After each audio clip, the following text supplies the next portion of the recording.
Live from an attic somewhere in the north, this is The Late Show with Tom Starkey. Hello, hello, hello. So it's Sunday night. It's me, Tom Starkey. We're going to be talking about ADHD apps that might be helpful for students and staff who have ADHD, organisation, time management, that type of thing. Okay, so let's have a listen and let's get started.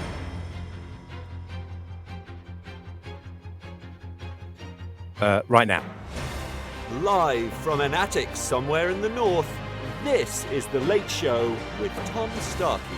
Tune in live at ttradio.org, or to join in the conversation, download the Podbean app and search Teachers Talk Radio. Follow the hashtag TTRadio. Tune in, talk it out with Teachers Talk Radio.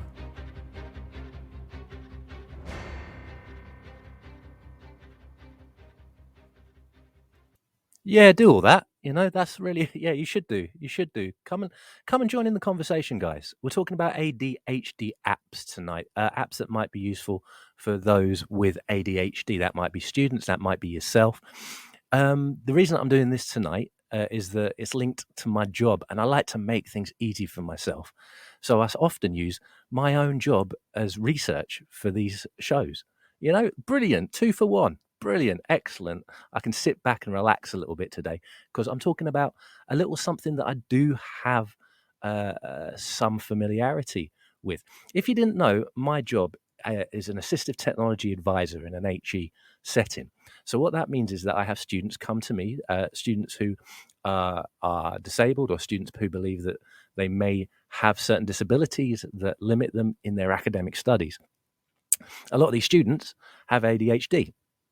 Now we're not going to talk about crash generalizations about people with ADHD because, you know, it's that old saying: if you've met one person with ADHD, you've met one person with ADHD. Symptoms aren't always the same. The way that those symptoms manifest aren't always the same. But having said that, I do kind of fall back on a list of technologies that I like to try to recommend to students that have been tried and tested by myself and other people. And so that I can try and make suggestions as to, you know, things like time management, things like organization, things like ensuring you're going to get to where you need to go, ensuring you're going to study what you need to study, and ensuring that you don't spend an inordinate amount of time doing other things than the things that you should be doing. So what we're going to look at tonight, we're going to look at a limited range of apps. As ever, there is a huge amount of stuff out there. So I'm going to keep my recommendations tonight to a fairly limited list, possibly not best of list, because, you know, there may be something out there that people know about, want to actually call in and talk about. As ever, I'm more than happy to take calls tonight. I say as ever, it's only been happening the last three or four times. I can take calls tonight. If you have any recommendations, you can ring in. We can have a chat, see what's good, see what's hot, what's not. Also, if you want to follow the chat on social media, you can follow the chat on Twitter at TT Radio 2022. I'm not on social media at the moment. I decided to kind of give myself a little bit of a break, but please, if you think that you might have an app to share, or you want me to clarify anything, or you want to talk about what it might be like being a teacher or a student with ADHD and how those things can affect you on a day-to-day basis, please do.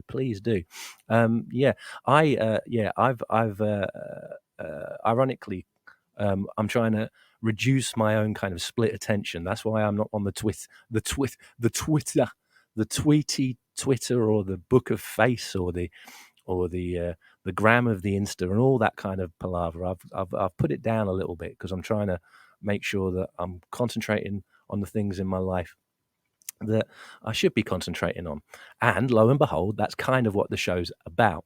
So when it comes to technology and apps and the use of the internet and smartphones, it's a bit of a double-edged sword when it comes to ADHD. because technology has some wonderful tools that people can use for organization, for reminders, for trying to ensure that you're getting on doing what you need to do. But it also offers the perfect opportunity for procrastination. A lot of students who come to me, they're talking about, well, how do I not use this? How do I turn this off? How do I ensure that I'm spending more time in my day studying than I am, on the internet looking things up that I don't really need, spiraling through Wikipedia because I've just remembered that I really like the actor in that particular movie. I need to know. I need to know now which other films that actor is in, because that is far more important than this essay I've got to write. The actor's awesome. Far more important than that essay. Okay. So when we talk about technology, we've got to be careful. Got to be careful when it comes to ADHD and the use of apps, because technology in itself can present itself as a perfect procrastination tool. So how do you get over that? Well, I haven't really come up with a decent way, to be honest, at this moment in time, but maybe that's something we'll talk about a little bit later on.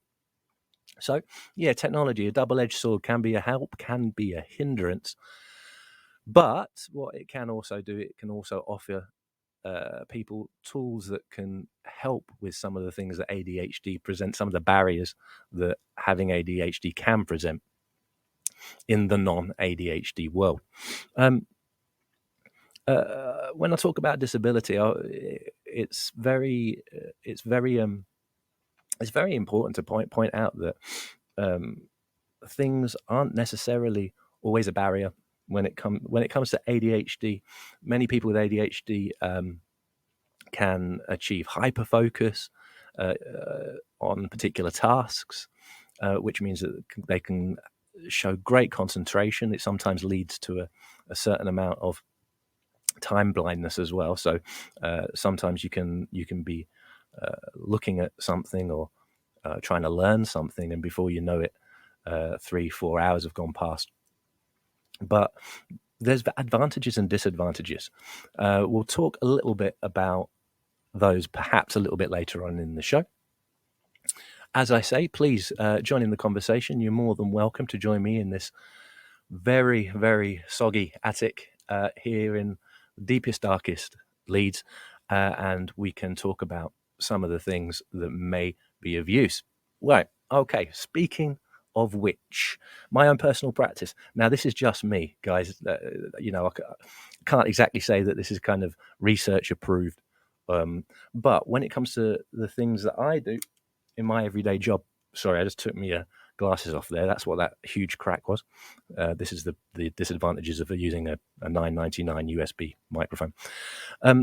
What I tend to do is when I meet somebody who is having struggles that may be linked to their ADHD, we talk about the struggles themselves. We start with the problems, start with the issues rather than starting with the technology. I've mentioned this a couple of times before. I think you start with the technology and basically just kind of a technology salesperson. You just chuck in apps at somebody. There's a few things that you need to consider. What exactly is the issue? Is it that focus is a difficulty? Is it that time management is a difficulty? Is it that remembering that focus and time management is a difficulty and trying to get to a point where you can do something about it? These things, it's not just about the technology itself. I've talked about this in a previous show. It's about the techniques that you use around the technology. You could find something fantastic, and that would be great. You could find something fantastic, an app that's really good. Hopefully some of the apps that I mentioned a bit later on tonight are really good. But you also have to try and think and consider about if you are the person with ADHD, how are you going to make sure that you use those apps? How are you going to remind yourself? I talk a lot about that with students. Sometimes I talk about ensuring that you place a value on your time, or ensuring that you place a value on the app, and trying to kind of trigger those happy little chemicals when you use it. But when we talk about what I recommend and the kind of tools that I recommend, I use broad strokes to start off with. I don't kind of just say, right, this is the app that's going to work for you. Everybody's different. Try and keep things personalized. Yeah, you don't want to kind of be brushing everybody with the same app. because it's pointless. Some people like certain things. Some people like certain aspects of one app, but don't like other aspects. It's a buyer's market in assistive technology, so there's always alternatives. There'll be alternatives to the things that I recommend. Try and keep that in mind. This is not a comprehensive list in any way, shape, or form. The things that I'll try and point out today, but yeah, there'll be other. If you think to yourself, "Oh, that sounds really good," yeah, give it a go, and you think, "Oh, actually, don't really like that particular feature," or so on and so forth. There are alternatives to all the types of technology that I mentioned tonight. That's an added bonus, or another way that you can kind of go off focus, because happily in my own job, I can act as like an assistive technology personal assistant to the students who I work with. And I can do the legwork when it comes to research. A student can kind of place an order. Is there something that does this? And I can go like, I don't know, I'll go find out. And I get some time out of my week just to look up apps that I think might be useful. It's a great job I've got. I don't like working. If I won the lottery, you have those conversations once in a while in the office or the staff room, or if you do still have a staff room, you lucky beggars. And then people are like, "Oh, if I won the lottery, what would you do?" And people are like, "Oh, well, I'd still work." I wouldn't. No, no. You would not see me for dust. I wouldn't. I would be out of there. But sorry, I'm coming off track myself. But yeah, so when we think about the apps, when we think about these things that can be used, it's not just these things I mentioned tonight. There's whole swathes of technology that might be of use. I've picked things that are fairly common. I've steered away from the specific technology that has been designed and built purportedly for people with ADHD. The reason being is that I'm not a medical professional. I can't kind of like, I can't kind of sum up or think, oh, actually that'll work. My cynical history when it comes to technology and business is that the claims that anything makes, I'm always kind of like, oh yeah, really, okay, yeah, you show me the research. No, show me the research that you haven't written yourself, that kind of thing. So when it comes to apps that have been specifically designed for people with ADHD, I'm going to steer away from them because I wouldn't want to give a recommendation and it not being completely correct when it comes to kind of the medical physiological side of things. So I've concentrated on my happy place, which is things like productivity, organization, timings, alarms. I'm not, as far as I know, I don't have ADHD, but I do have a fairly chaotic life in general. And I use a fair few of these things that I'm going to recommend tonight. Whether that's a good thing or a bad thing, I don't rightly know. whether you think, oh wow, he uses it must be good, or oh god, he uses it, let's not use that. That I'll leave that choice entirely in your more than capable hands. So a student might come in from, what I do tend to do is I do tend to do certain things quite generally. So when a student says, what do I need? I give them a list. I've got a list of 4 key things that I usually recommend to students. And it doesn't matter what they look like. It's just what I think and what has been the most useful in the past for people with ADHD that I've recommended technology to. So the list is, and it doesn't matter what type of thing it is, it's a calendar, a to-do list, an alert system, and an info bucket. Now, the info bucket we'll talk a little bit later on because I think that's quite important, especially when it comes to the academic side of things that I'm involved in. And trying to find things that you learn and keep things that you learn somewhere where you can get hold of them, which is really, really important, especially if when it comes to organizational skills and academic organization, you may be a bit all over the place. So yeah, those 4 things, those are the 4 key kind of products, as it were, that I always say, right, get hold of this. It's like it's a toolkit. It's a kind of a box of tricks that I recommend to every student. Come up with a calendar, a to-do list, an alert system, and an info bucket. And it doesn't matter, and that can all be by preference. There's certain choices that you have to think about. You have to think about, well, do you want all these in one environment and they all link up to each other?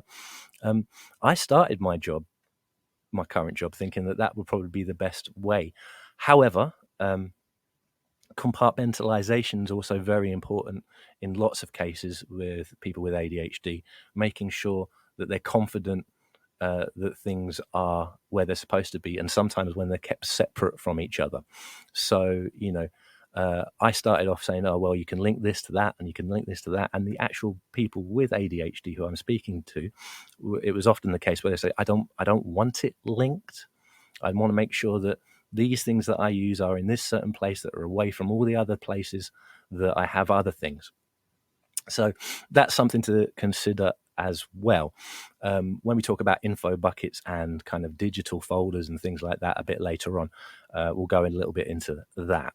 I'm only speaking from personal experience and the interactions that I've had with people with ADHD in this particular show. As I said, not much research backing it up. It's basically a large range of anecdotal evidence from those who actually use this stuff. And I think that's important.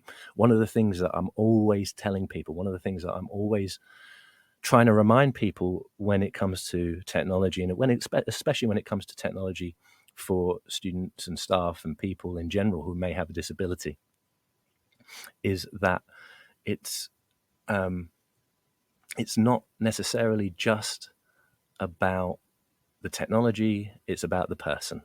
It's about ensuring that you start with the person, and not just, the person with ADHD or the person who has mobility issues or whatever it is. It's about the person themselves. And if you start there, then any recommendations that you're going to make are going to be pretty good. Well, I say pretty good. I don't want to blow my own trumpet, but I'm still in a job, so they're probably all right. Probably all right. So with that in mind, we're gonna look at quite a fair few things. So I'm not gonna. You may breathe a sigh of relief at this point in time, because I'm not gonna do the Tom's Tech Tips jingle before or after every single thing I taught tonight. Number one, it's been doing my head in. I made it as an example of what you can do with musical apps a fair few months ago now, for one of my first shows here, and I've had enough of it now. I've had enough. It's squeaky and it's annoying. So I try to keep things as unsqueaky and unannoying as possible. That can be as successful or unsuccessful dependent on the type of mood I'm in. So we won't have a jingle every time. I'm just going to go down the list. Now, assistive technology advisor for a university that I am, you would expect some very shiny smartphone technological marvel being my first recommendation. Ain't necessarily so, people. Ain't necessarily so. One of my biggest recommendations for students, mostly, who have ADHD, if they haven't done already, is a good old-fashioned paper planner and to-do list. Something physical, something with weight, something that when you put it down somewhere, that's where you've put it down. A lot of my students are very concerned with loss and ensuring that they don't lose information that they've gathered. Some of them are very, very suspicious of ways to collate digital information. And if that's the case, there ain't no school like the old school. Old-fashioned paper planner, that doesn't have to be all singing, all dancing. There are companies that promote planners specifically for people with ADHD, and all power to them. But in my own experience, and the experience that people that I work with, are very simple, straightforward. Get yourself down to Home Bargains or Wilco's or wherever it is that you buy your stationery, and get yourself a planner. Weekly planner usually is the best way of doing things. Sometimes a daily planner gives you too much scope to fill that planner, like a page a day. A page a day. Oh my goodness me, that's going to be tough. That's going to be tough. It's also going to give you scope to fill it with nonsense, perhaps spend a bit too much time filling in these things. So like I say, go back to the technique. If you recommend a paper planner to somebody, you've also got to recommend how they should be using it as well, knowing that person. It's not just about having the tool in front of you, it's about the technique. And I'm going to keep saying that because I think it's probably one of the best things I've ever come up with, which is pretty much saying something about the things I've come up with in the past. Yeah. My first recommendation is if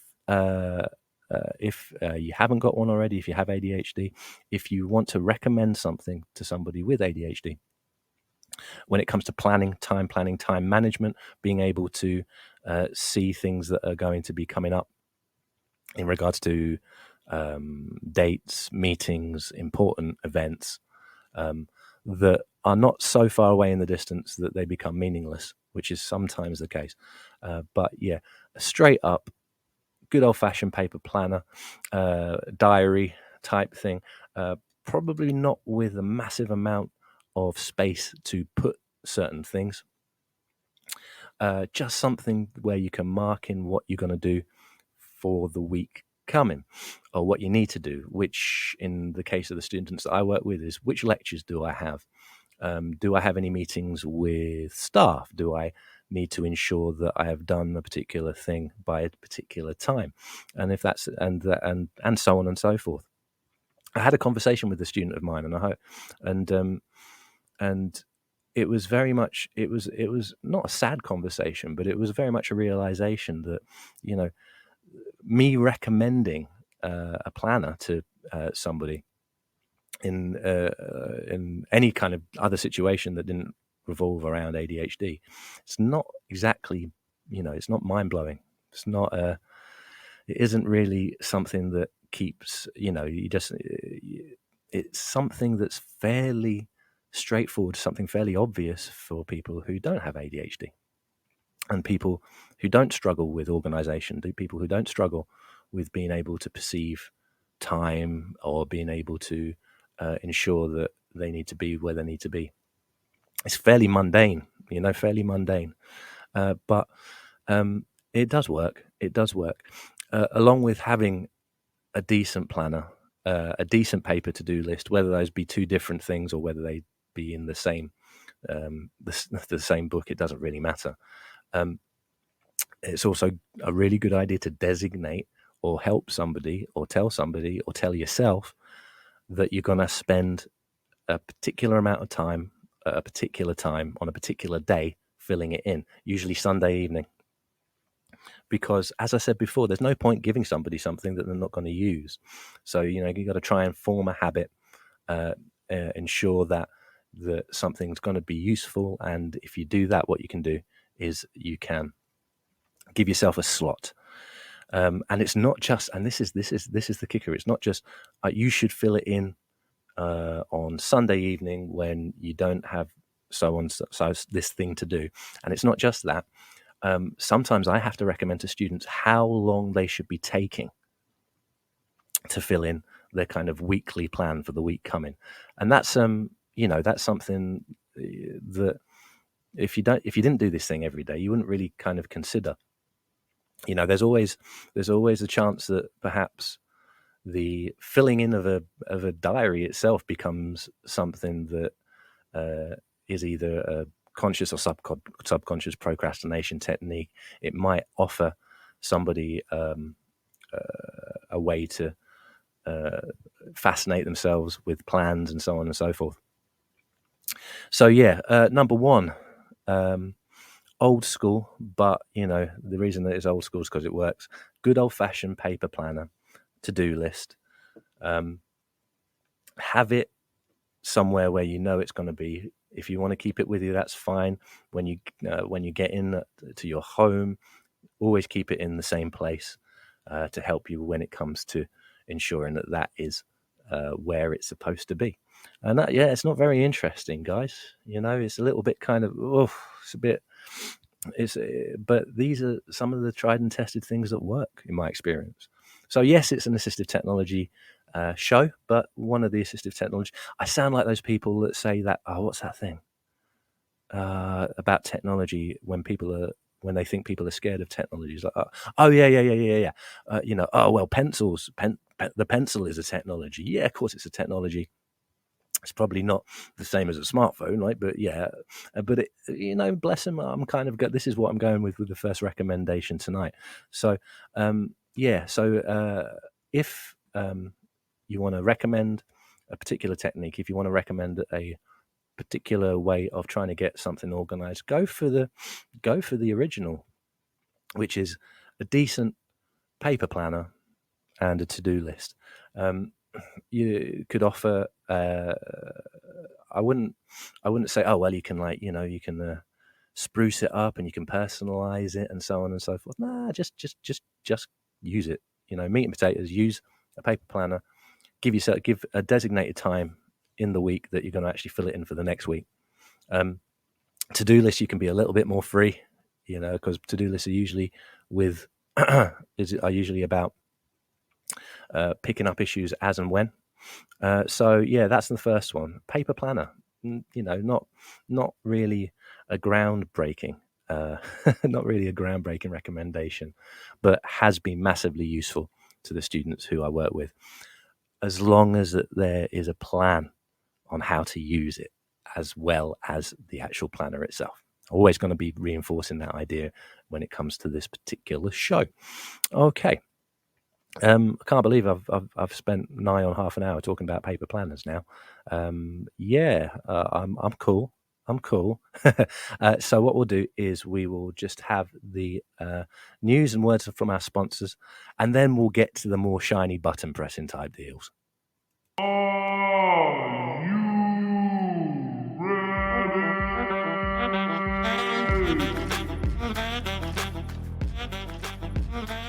We have teamed up with the Witherslack Group to bring you a fantastic face-to-face meetup in Manchester next month. Tickets are free, with lunch included, and you'll be met with a host of amazing speakers. Sign up for Your Voice now at witherslackgroup.co.uk/yourvoice2022. Hi, I'm Charlie Burley, the Teacher's Health Coach, and I want to talk to you about the first ever health and wellbeing event for educators, Rewriting Wellbeing. It's a full day dedicated to improving your health as a teacher through looking at your nutrition, movement, mindset, workload and wellbeing in school.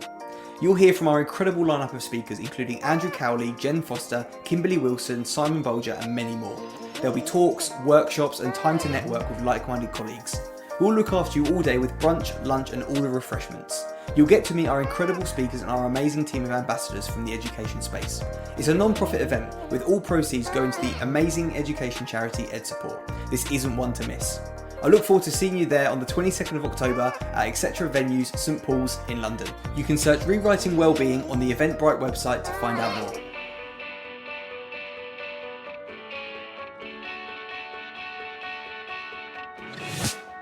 This episode of Teachers Talk Radio has been made possible with support from Witherslack Group, the UK's leading provider of SEN education and care.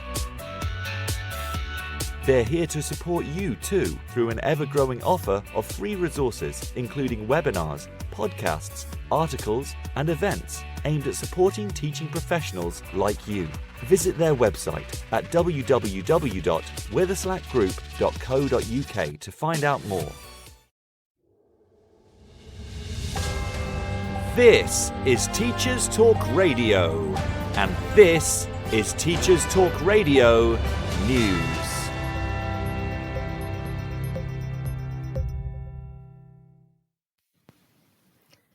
A London council has waded into the ongoing debate over free school meals by writing to the government calling for the eligibility threshold for secondary school children to be almost tripled. It is currently set at £7,400. But the letter from Southwark Council suggests a rise to £20,000 per year. The letter, quoted in the Evening Standard, calls on the Secretary of State for Education, Kit Malthouse, to act now to avert a calamitous hunger crisis. It urges the government to initiate universal free school meals for primary age pupils, alongside the raise of income threshold for secondary pupils. The letter coincides with calls from Feed the Future, a coalition of campaigning organisations coordinated by the Food Foundation, for the government to extend free school meals to all children living in poverty in England. This appeal is also in line with National Food Strategy recommendations, which were released earlier this year. STV News reports on how teachers, parents and young people from across Scotland are to be asked for their views on plans to reform the country's education system. A consultation has been launched as part of an independent review of qualifications and assessments, which was first announced in 2021. The review is being led by Louise Hayward, Emeritus Professor at Glasgow University, and it will provide advice for ministers to consider in March 2023. It is hoped the consultation will gather opinions on the balance between exams and other forms of assessment, as well as how a wider range of learners' achievements can be recognised. The consultation will close on December the 16th this year. Professor Hayward said that the reviews of qualifications and assessment offers Scotland an opportunity to look to the future, whilst Education Minister Shirley-Ann Somerville said the review and consultation process had a clear purpose in improving experiences and outcomes in education.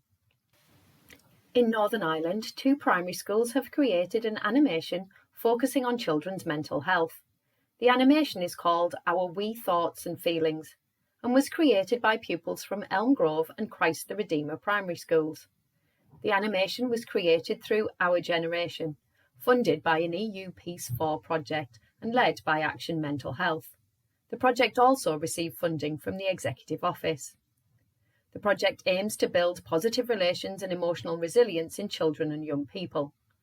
Pupils completed the Better Together programme, learning about friendships, empathy and breathing techniques to help manage feelings. The animation workshops were held in both schools, with children travelling between the east and west side of the city. The objective of the Our Generation project is growing up better together and is currently being delivered on both sides of the border. Its core aim is to build positive relations and emotional resilience in communities impacted by the Troubles. Earlier this month, we reported on the 3 dads walking as they campaigned to get suicide prevention on the school curriculum in all 4 home nations.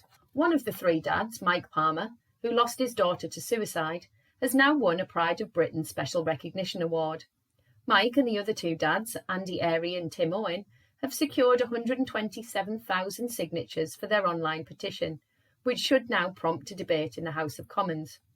The Pride of Britain Awards will be broadcast on ITV on the 27th of October. This has been your Teachers Talk Radio News with Joe Fox. This is 2 Minute Tech with Steve Woods, your tech briefing on Teachers Talk Radio.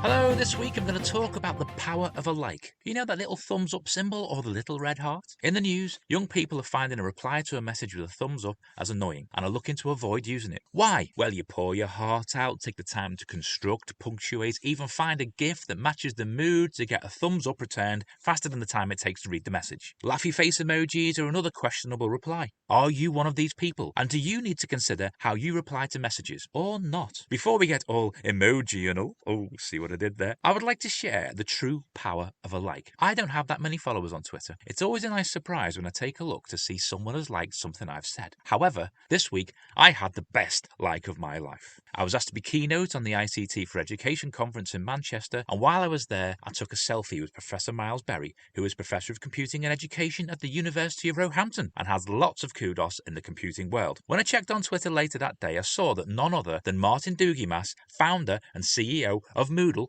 is an open source virtual learning platform, he had liked my tweet. Martin Dougimas is one of my computing heroes, and he liked my tweet. I do think actually he was liking the fact that Miles was tagged into it, but I'm just going to brush over that part.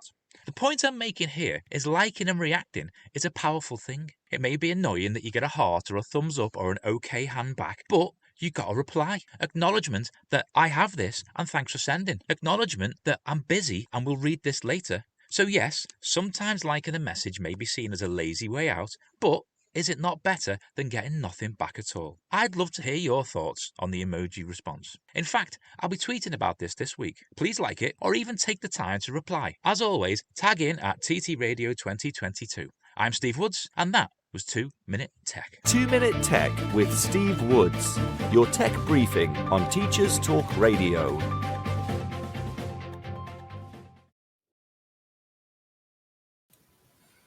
If only anybody ever liked my stuff. Yeah, I mean, I've never really thought about that. You know, having something that you send out there it's quite addictive. That's the thing. I mean, it's one of the reasons that I'm off social media at the moment.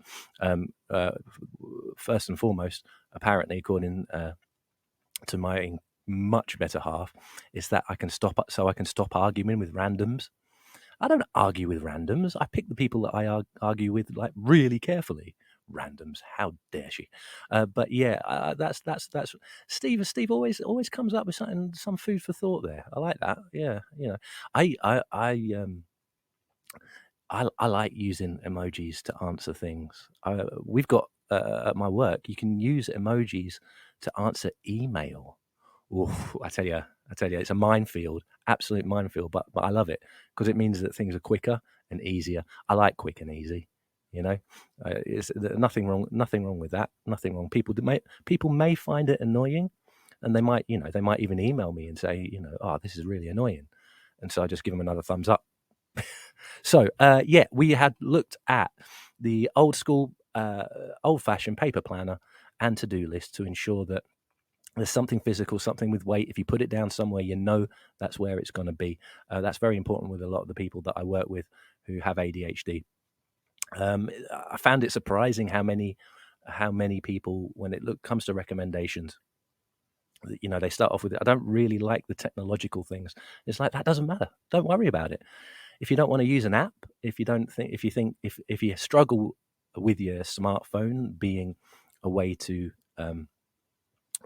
procrastinate, or something that draws your attention away to the things that you want to be doing, don't use it. Use paper and pen. Nothing wrong with that. Nothing wrong with that at all. However, saying that, let's have a look at the more handy-dandy technological apps that people with ADHD may find useful. In my kind of toolbox, one of the things that I do recommend is a to-do list.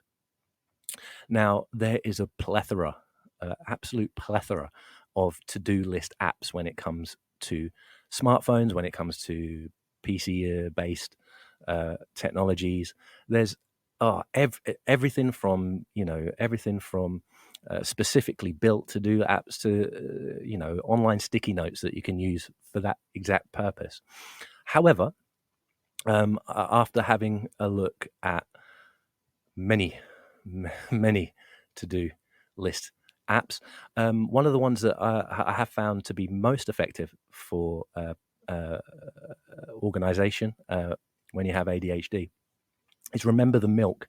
It's quite a well-known one. Remember the Milk. It's got one of those quite cutesy titles for what is actually quite a powerful piece of technology. Now, the reason that I tend to recommend Remember the Milk, because what Remember the Milk has that some others do. There's so many of them, but anyway, Remember the Milk has a really, really good chunking feature. Chunking. If you're in education, you've heard of chunking. It's breaking things down when it comes to information, or when it comes to particular tasks, specifically tasks that are going to be difficult, tasks that may take a long time, that have a lot of different facets that need to be completed for the actual task to be successfully completed as a whole. It can be very difficult to either get started on that task, or to visualize the steps that are needed to successfully carry out whatever task it is. Remember the Milk has a nice feature where you can use the to-do list, but then in every point of that to-do list, you can create to-do lists and steps of how to complete that particular task that you're doing. So yeah, I mean, Remember the Milk, it suggests shopping, and I've got my own little shopping app which you can speak into, and it's like basic 99p, but it's really, really useful. But for people with ADHD, that chunking of large tasks into small, manageable subtasks, as it were, can be very, very important in regards to not being overawed. And then if you're overawed, you may ignore, and so on and so forth. So remember the milk is my first kind of technological tech recommendation. It's a to-do list, but what it has is it's a really, really easy interface to create sub-lists for the original list. Many of my students use that facility to be able to break down larger tasks into more manageable subtasks, which give them a pathway as to how to complete something that might not be particularly easy. And it also can kind of kick off that dopamine thing, which is also very important, because what it does, it allows you to complete small tasks, and it gives you that visual representation of, oh, actually, I've done that. Excellent. We're going to give that a nice big tick, and a nice big tick means that you can be extremely happy with what you're doing, and you can make progress in small steps.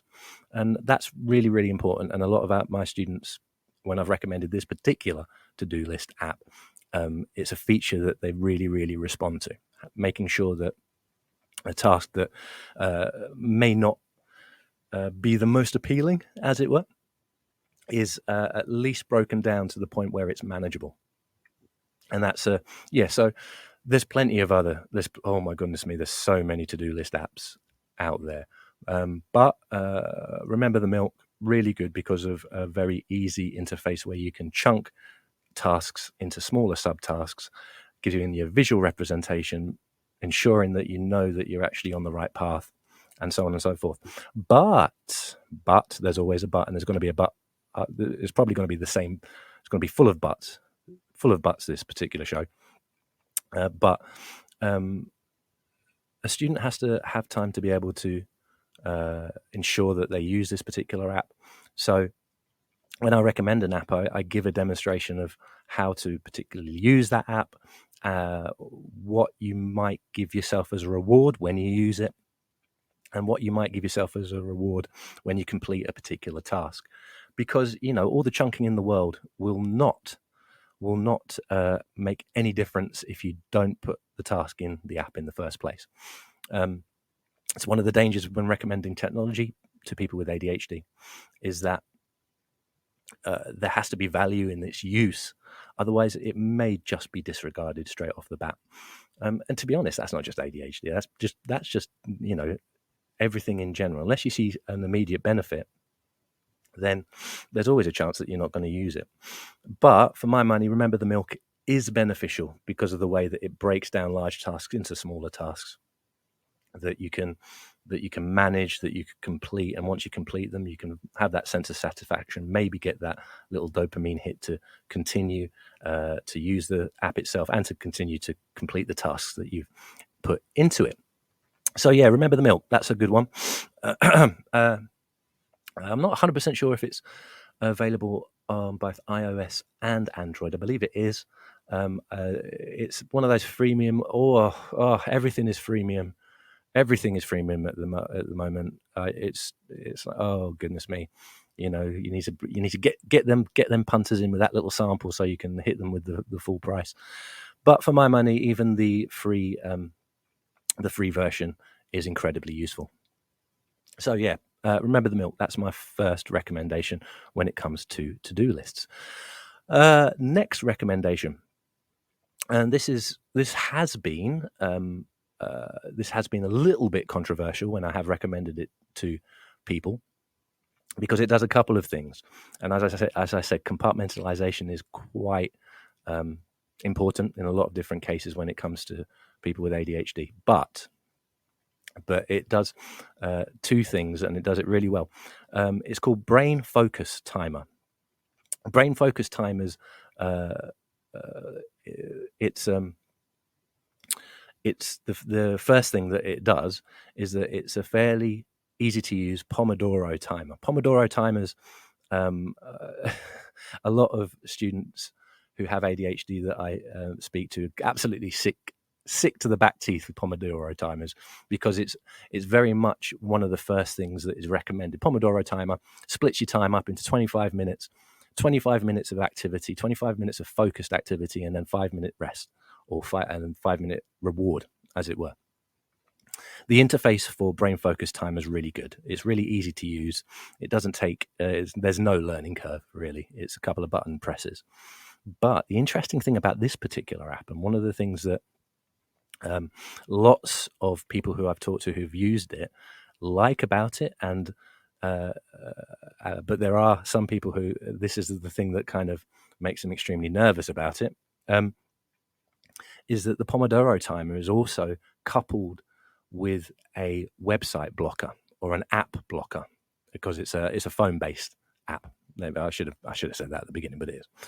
So when you set your time and when you set off on your 25 minutes of activity, of focus, it will block all other apps if you choose so, or it will block a list of apps if you choose which apps to block when that focus time is continuing. So for 25 minutes, you can't do anything else. And that is quite important in a lot of cases when it comes to trying to achieve focus, trying to ensure that you are not distracted by all the other digital smorgasbord that a smartphone offers you. I mean, we all do it. Well, I assumed we all do it because I did it. Like if you're in a meeting and you just it's nothing about anything to do with you, you might have a look at your phone. You might go on have a check the Insta, just have a little check of the Insta, and then Rob's put up a picture of his new cat. Cats. What type of cat is that? And spiral. This the way that this app overcomes that particular scenario is that it blocks everything else. So for a designated amount of time, it says whatever you're doing that, and now tells and tough. And I quite like that. Sometimes you have to be tough with yourself. Sometimes when it comes to accountability, which is a very important issue, a very important area when it comes to ADHD, it's very difficult to be accountable to yourself. Actually, whether that is people with ADHD or people in general, it's very difficult to be accountable yourself and be stringent with yourself. Stringent, yeah, that'll do. Stringent with yourself. So this particular little app, Brain Focus Timer, it gives you a Pomodoro timer, 25 minutes of focused activity, and it shuts everything else down. And I was like, yeah, that's badass. I like that. It's kind of mean. I also like that, because sometimes you have to be mean with yourself. Sometimes you know that particularly if there's an activity that you don't actually really want to be doing, you want to be studying a module that you don't really have much of interest in, but you need to get that paper in. You have to be kind of cruel, but I say cruel. Sometimes it's just being realistic. Lots and lots of the people who I work with who have ADHD are fully aware of their strengths and weaknesses, and are fully aware of their own usage and their own quirks when it comes to trying to gain focus, trying to ensure that they're doing the thing that they need to do. So this has been quite a popular one. So Brain Focus Timer, Pomodoro timer for a phone. It's coupled with an app blocker. Once you hit the go button, that's what you're going to be doing, because you're not going to be on Instagram, you're not going to be on Twitter, you're not going to be on Facebook, because it won't let you. Good. Good. Yeah, good. Yeah, this is the thing. So if distraction through phone use is a particular issue, this is a really, really, really good app for that particular problem. I believe it's once again freemium. There is a price point. There are free versions of Pomodoro timers. They keep popping up. That sounds like a joke. That does. Pomodoro, Pomodoro timers. They keep they keep coming up digitally. It's one of those kind of supposedly proven methods of trying to keep focus. So what they've done with Brain Focus Timer, they've come up with a Pomodoro timer, but they've kind of given it a little twist, given it a little bit of extra heat with that app blocker if you turn it on.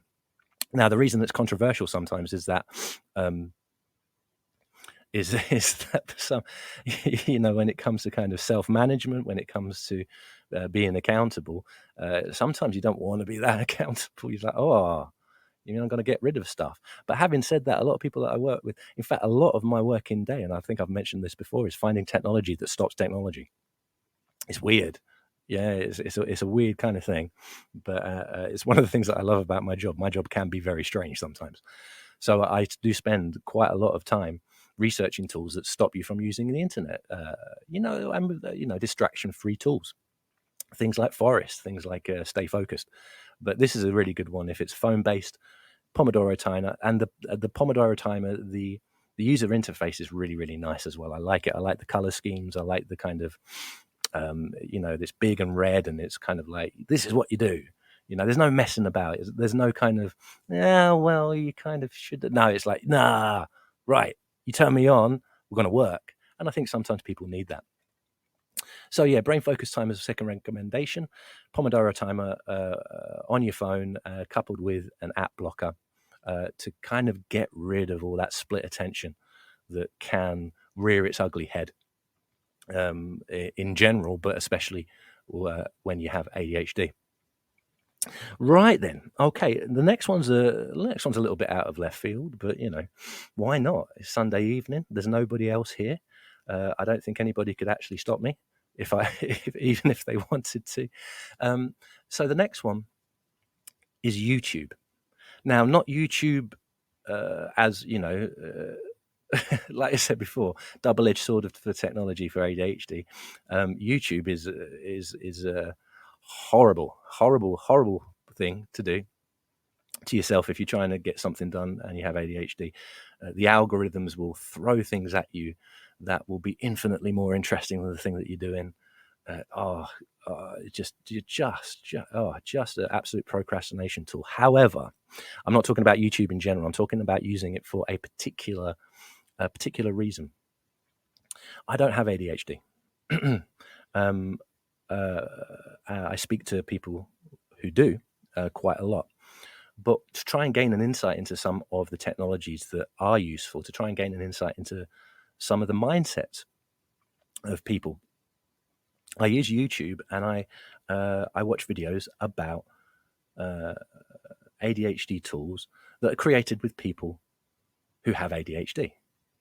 It's like I've always said, people say, well, how do we know about this tool? How do we know about how people use this tool? People with disabilities, or how do we know what you ask them or you listen to them? And YouTube's a really, really good way of doing that. There are lots and lots of very generous people who are generous with their time, people with ADHD generous with their time, making recommendations about technology. I could recommend stuff all day long, but ultimately I don't have the same sort of insight as somebody who does actually have ADHD. So next recommendation is YouTube, because what we have is we have people with ADHD recommending particular tools. We've got ADHD students in HE and colleges and FE and secondary recommending some of the ways that they work, because the way that you work is going to be as important as the tool that you use. And that kind of insight is priceless, absolutely priceless. Looking at the way somebody uses a particular app to try and ensure that they are doing the thing that they want to do when they have ADHD is, that kind of information sharing is invaluable, absolutely invaluable. I'm a assistive technology advisor. I don't have the same sort of insights as somebody who has to use certain technologies to ensure that they reach the potential that they have. And so when I recommend a piece of technology, it's often I recommend it and I often share a link to YouTube where it has somebody with ADHD using that tool and talking about it themselves. Because, I'm an advisor, I ain't the resident expert when it comes to this kind of thing. The people that have to use these tools are the resident expert when it comes to this kind of thing. And so YouTube, if you want to recommend something to somebody, or if you identify that somebody might be struggling in a particular way, and you think, actually, I don't really know what the issue is, go onto YouTube. Just whack into the search bar ADHD or apps for ADHD. You have plenty of people who have ADHD use this stuff firsthand, giving really good advice, not just on the tools themselves, but on how they use the tools for full effect.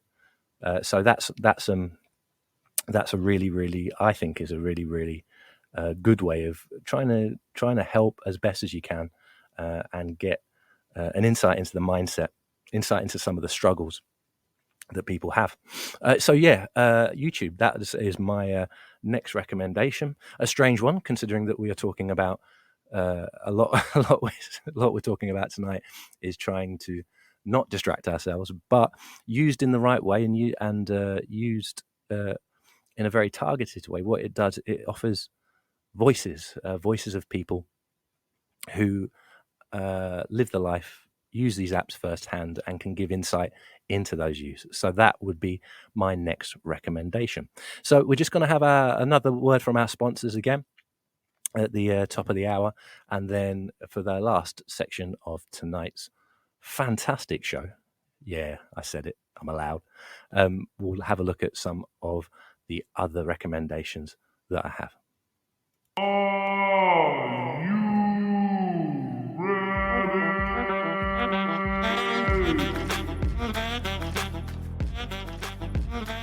We have teamed up with the Witherslack Group to bring you a fantastic face-to-face meetup in Manchester next month. Tickets are free, with lunch included, and you'll be met with a host of amazing speakers. Sign up for Your Voice now at witherslackgroup.co.uk/yourvoice2022. Hi, I'm Charlie Burley, the Teacher's Health Coach, and I want to talk to you about the first ever health and wellbeing event for educators, Rewriting Wellbeing. It's a full day dedicated to improving your health as a teacher through looking at your nutrition, movement, mindset, workload and wellbeing in school. You'll hear from our incredible lineup of speakers including Andrew Cowley, Jen Foster, Kimberly Wilson, Simon Bolger and many more. There'll be talks, workshops and time to network with like-minded colleagues. We'll look after you all day with brunch, lunch and all the refreshments. You'll get to meet our incredible speakers and our amazing team of ambassadors from the education space. It's a non-profit event with all proceeds going to the amazing education charity EdSupport. This isn't one to miss. I look forward to seeing you there on the 22nd of October at Etc. Venues, St Paul's in London. You can search Rewriting Wellbeing on the Eventbrite website to find out more.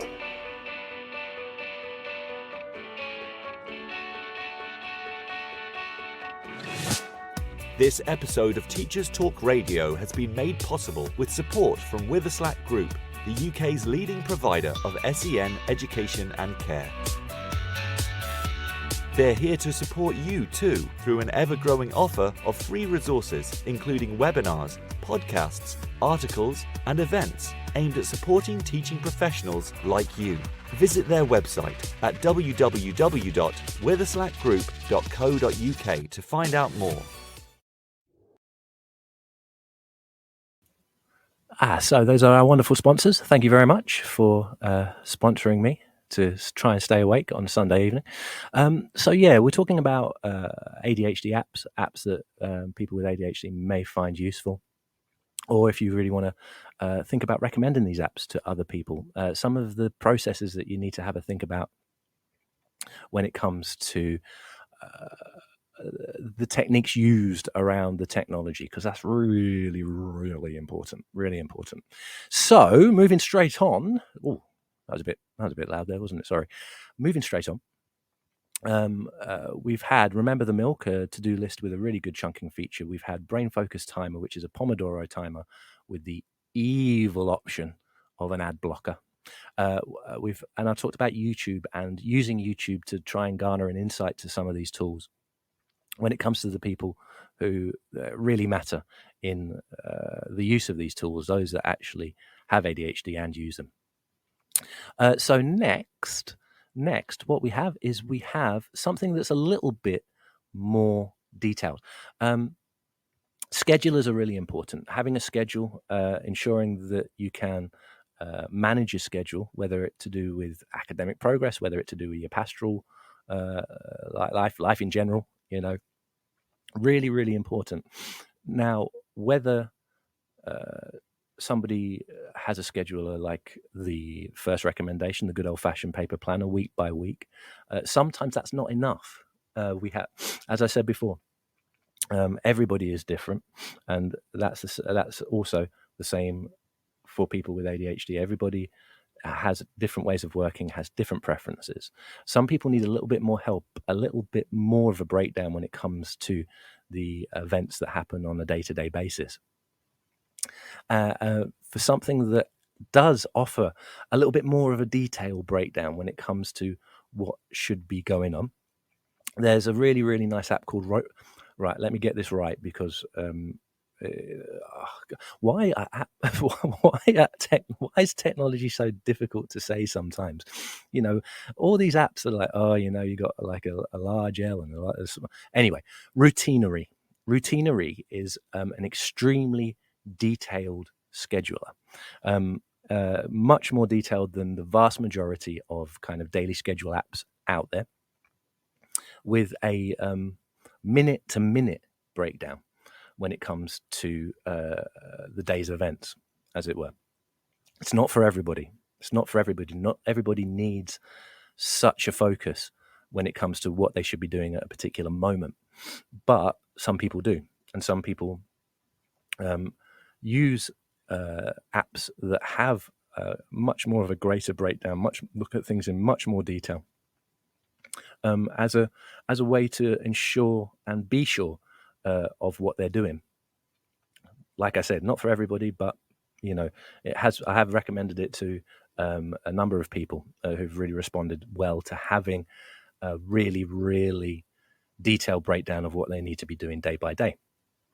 Yeah, so Routinery is a really good scheduler that is much more detailed, minute to minute, hour to hour, what you should be doing day by day, that allows you to kind of really, really look at the minutiae of the day's events, really, really look at how much time you need to be spending on a particular thing. And it's not just like, essays and literature and all that kind of stuff. It's about, how much time do you want to spend for your lunch? How much time do you need to spend for this particular thing? Once again, it also, along with that, offers a really, really good alert system, because you can plan your day to the nth degree, but if something that you use to plan your day doesn't actually remind you that you've made this plan and that you need to start doing this and stop doing that, well, how useful is that going to be? This, a lot of the time, like I said, a lot of the time that when I spend working with people, it's like, this is all well and good. How am I going to remember to use it? So, Routinery has a really, as well as being massively detailed on almost a minute-to-minute basis, has a really good alert feature when you input what you want to do during the day. It says, phone-based, so always have it on you, and it just kind of it beeps you, it moves you on. Sometimes that's what is needed, and I've spent the last couple of years trying to come up with kind of like a digital personal assistant package that doesn't cost the earth, and programs like Routinery that are detailed and that do shout at you, say, "Oi, time to move on." Really, really important. I've just seen a little message on the Podbean live cast from Little Lion. How are you? I am doing very well, thank you very much. And that is a lovely thing to ask in this very, very late for me Sunday evening. So thank you very much, Little Lion. I am doing wonderfully well. Thank you. All right, so we have Routinery for kind of a very, very detailed breakdown of a person's day, a person's week, and so on and so forth. Some people find it slightly overawing looking at things in that detail, but some people don't. And when it comes to technology that's quite similar, but doesn't look at things in such kind of under the microscope, as it were, there's another really nice visual planner. Something that's visual is often very important, something that can be seen, that can be easily digested straight away, rather than having to flick through a ton of notes, is often very important. And an app that does that really well is something called OWaves, capital O, capital W, and the rest of it, Aves. Like I said, the names of these things, what can you do? OWaves is a visual day planner, it's really, really colourful. It's really colourful. It's very visually appealing. It's based on one circle for a day. But what's really nice about it is that it's very easy. It's a drag and drop interface. So you're not expending massive amounts of effort when it comes to trying to organize your day.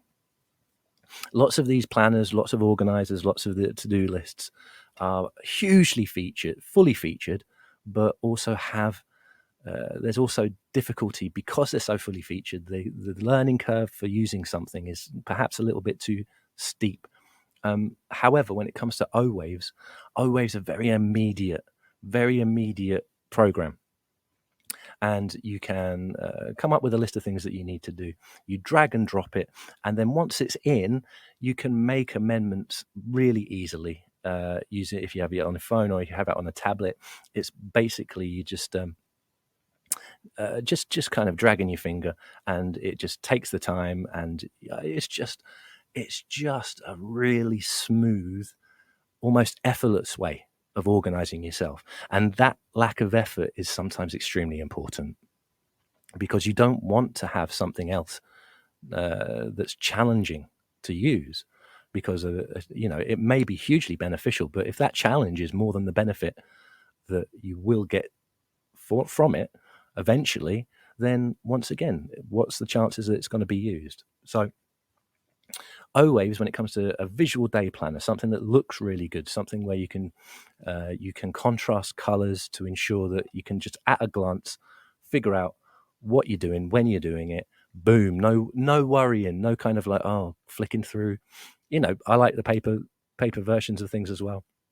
But sometimes, you're flicking through pages, you're thinking, "Oh God, what do I have to do today? What's the what was that thing that OWaves kind of hurdles over those issues and just gives you this lovely days circle, and you can just add, chop, change.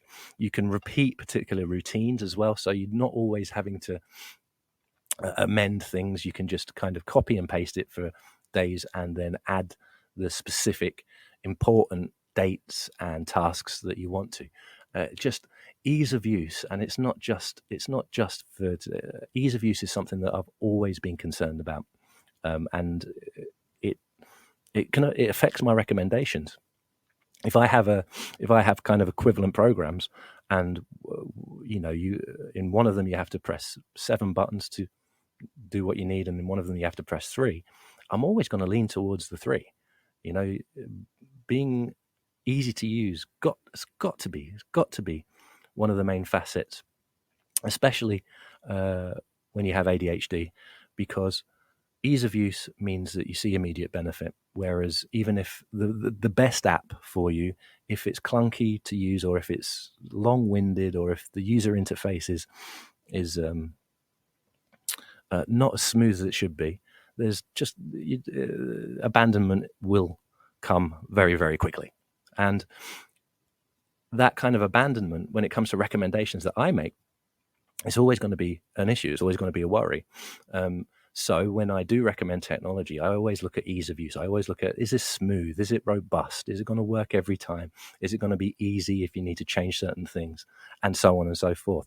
It's one of the things that I'm always thinking about. It's one of the things that always surprises me when somebody comes up with a fantastic app, but the user interface is not there. And you just think, come on. These real people going to have to use this thing. So make it easy for them. And OWaves has got that down pat. Seriously. They've thought about the user interface. They've thought about the people who will be using it and some of the barriers and issues that they face, and they've made it real smooth, and that is always of a benefit. So OWaves, really good visual day planner, colourful, drag and drop interfaces. Mwah, chef's kiss. Definitely one of the good ones there. I believe that there's free trial on that one, but it is a paid for app. So you know, when you do start looking at this stuff, always just be aware about some of the techniques that people use to try and get you to use these things. I'm old, right? I'm like I am. I remember the days where you only had to pay once for something and then you had it. That ain't necessarily the case nowadays. So, but then again, back to one of the issues that I was talking about at the end, placing value on something is often very important as well. But if you are going to think about using these things or recommending these things, always have a look at the price. See if it's like a month by month rolling contract. See if it's a one-off, and go from there. Because I'll tell you why. Because if it's a rolling contract, it's something else to remember, or it's something else that you may forget. And when you have ADHD, that's not something that you need to be worrying about. But anyway, that's my personal bugbear there. That's my grumpy old man speech. I remember. Hang on, let me do. I'll do me old London lag accent. I remember the days where you could just buy something. You didn't have to enter into an endless contract. Yes. Oh, those were the days. And it's just the way of the world that some of these things is going to be rolling contracts. So just be careful. But for my money, OWaves, really, really good way of organizing your day in a really easy fashion. And so we get to the last recommendation of this evening, where I'll let you go, hopefully to get some rest before Monday kicks in again. Although half term for lots of people out there, gotta love that half term. So if you are on half term, well done. If you're not on half term, really sorry. Don't be your time will come soon. So the last recommendation, and I've mentioned it before in previous shows, it's not just about time management or reminders or trying to sort your day out. When it comes to things such as the act of writing, I work in HE, so the documentation that you have to create being a student can be hugely complicated, can be large. I mean, if you're talking a dissertation, those damn things go on forever.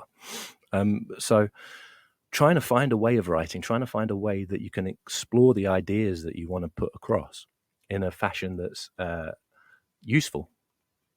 It's an essential. It's one of the things that's really, and sometimes a traditional kind of word processing app doesn't really cut it. Especially when file systems or digital organization is not one of the high up things on your skill set, as it were. So one of the things that I've newly been recommended, to be honest, it's not one of the things that I've recommended throughout my career so far, but it's one of the things that the response has been really good from students with ADHD who I work with. It's something called Ginko app. Ginko app is it's a writing app, but it's a scrollable column writing app. I talked a little bit about easy breakdown and chunking earlier on when it came to things like Remember the Milk has a really good chunking feature. Ginko app, by its very nature, is extremely good for taking large ideas and having those large ideas have different sections, make it smaller, make it more manageable. It's a bit difficult to visualize when I'm just explaining it. I'm thinking maybe one of these days I should have like a live session where I just demonstrate some of this stuff rather than just talk about it, because it'd be really good to kind of let you have a look into, well, not let you have a look into onto my desktop, because my desktop is horrifically disorganized, but let you have a look at some of these apps firsthand, because Ginko app it's based on columns. It's a columns writing system. You have a series of columns that are scrollable up and down, and you can create subsections to sections of writing. Now, if you're writing something like a dissertation, if you're writing an essay, and if you struggle with viewing large ideas, or if you struggle with reams and reams of text, or if you struggle with being able to see an endpoint of something, being able to show yourself that you're actually getting stuff done, Ginko app's really good, because you can take a large idea like an essay title, then you can kind of come up with kind of chapters or ideas that you want to include. In those chapters, ideas, you move to the next column up and down, and you think, okay, I'm going to put this here, I'm going to put this idea here, I'm going to talk a little bit about this reference that I found. And then you can take those things, make it smaller. Take those smaller things, make it smaller again, giving you kind of a breadcrumb trail to these large cakes of writing that are very prevalent when it comes to higher education, in my particular case. It's really, really, really good. It allows you to be able to swap things around. You can move ideas from different columns. You can move ideas to different places really, really easily. And chunking purposes, ensuring that things are necessarily small, so you can view your progress. It's a fantastic little app. It is a paid-for app, but unless I'm mistaken, and they're not running it anymore, they have this really nice. I don't know how the business model works, because it's lovely, where you can pay what you want for this particular app. And that's very charitable for something that may well be extremely useful for many people, but definitely for people with ADHD. Going back to the YouTube thing, this is how I found out about it. I was watching a video about an academic who has ADHD, and he uses Ginko app as his primary writing tool. He doesn't touch Google Docs, he doesn't touch Word. He uses this as his primary writing tool because it allows him to take large ideas, break them down into smaller ideas. It allows him to show progress and show himself progress. And so that's really, really, really important. So getting into the last 10 minutes of our Sunday night session here, ladies and gentlemen, lads and lasses, animals, vegetables and minerals. Let's have a little bit of a summation, and then I'll talk about that info bucket thing that I was on about.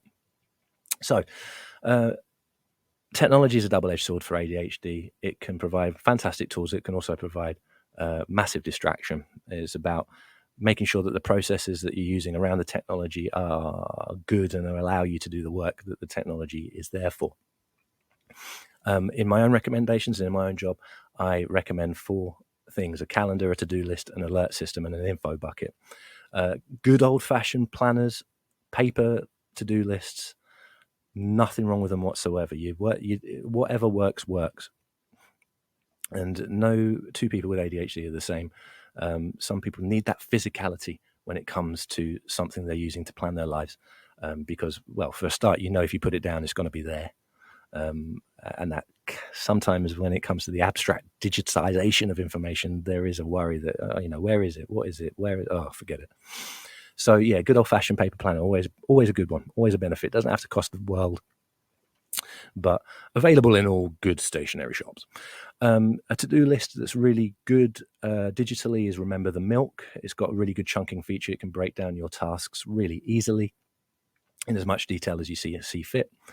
Brain Focus Timer is a Pomodoro-based timer for your phone, but it's also coupled with an app blocker. So once you press that button, that's what you're doing. You're going to be doing whatever it is, because you ain't going to be able to go on Twitter or the gram of Insta, etc., etc. Routinery, for those who need a little bit more detail when it comes to scheduling their lives.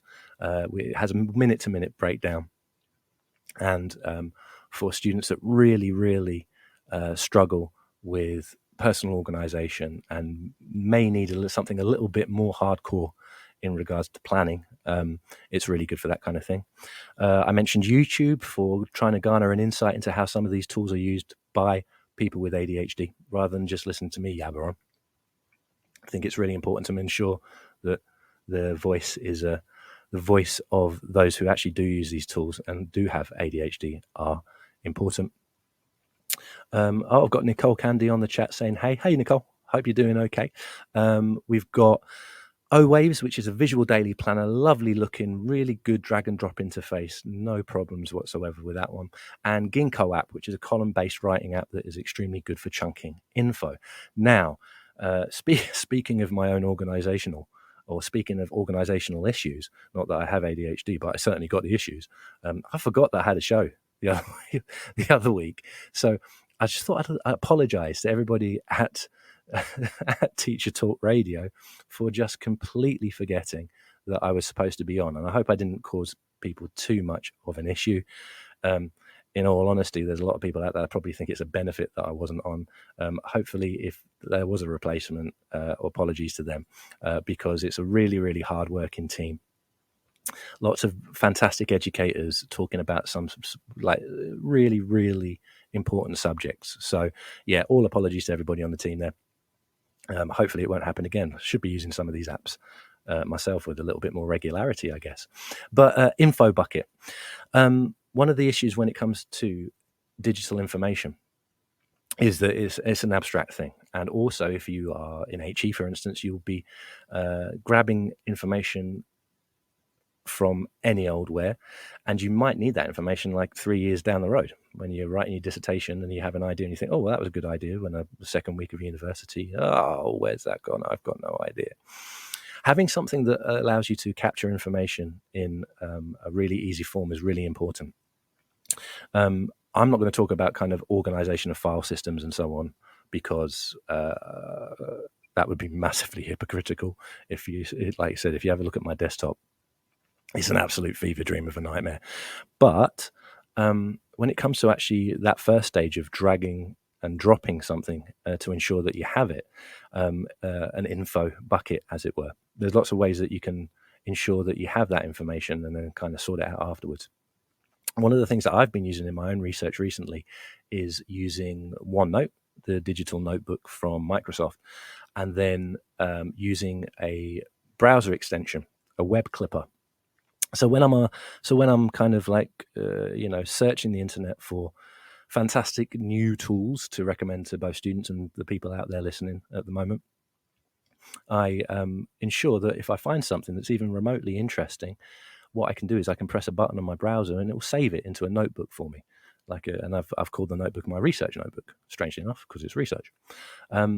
Having an easy way of grabbing information and being confident that you have that information is incredibly important in regards to ADHD, because uncertainty about where things are, the loss of information, and so on and so forth, it can be very massively anxiety inducing in what can already be quite a difficult time.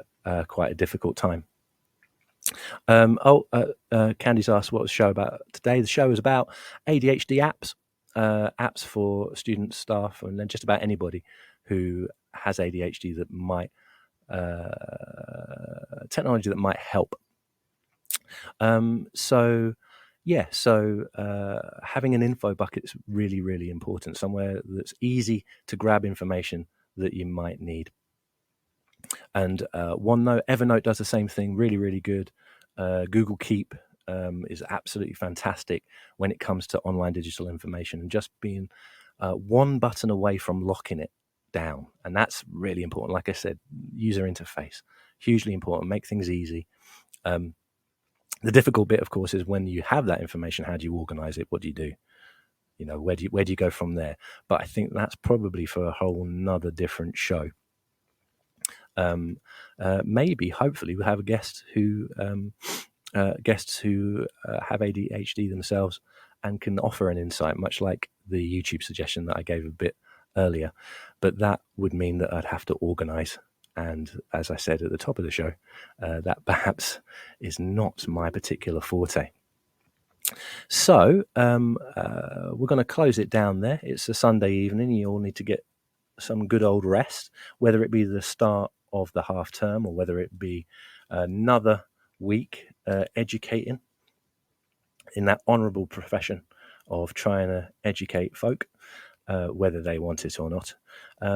So we've been talking about apps that may help with people with ADHD. We've kind of, this hasn't been planned, but we've kind of focused on organisation, timing and productivity. Well, not really productivity, but organisation. There's all sorts of other things out there.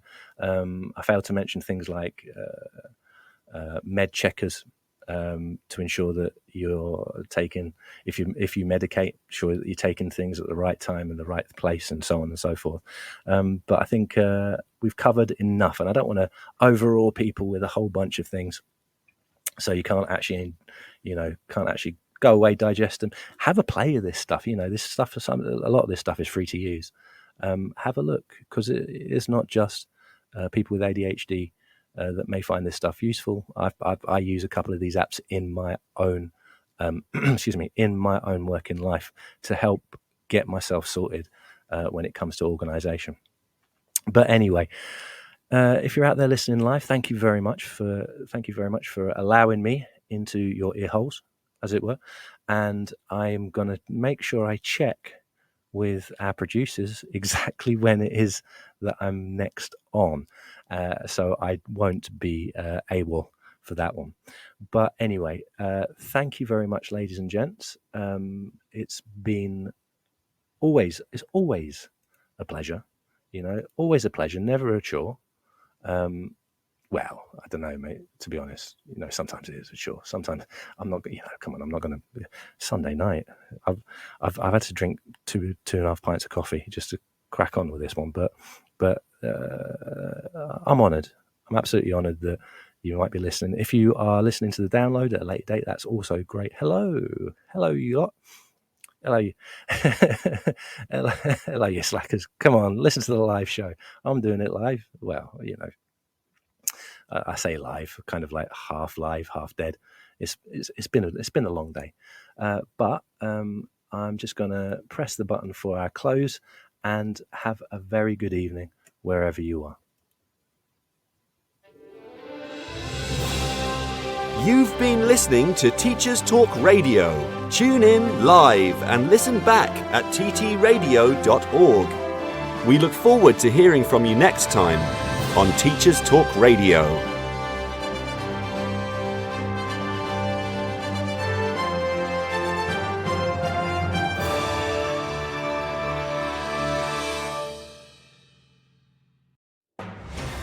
Live from an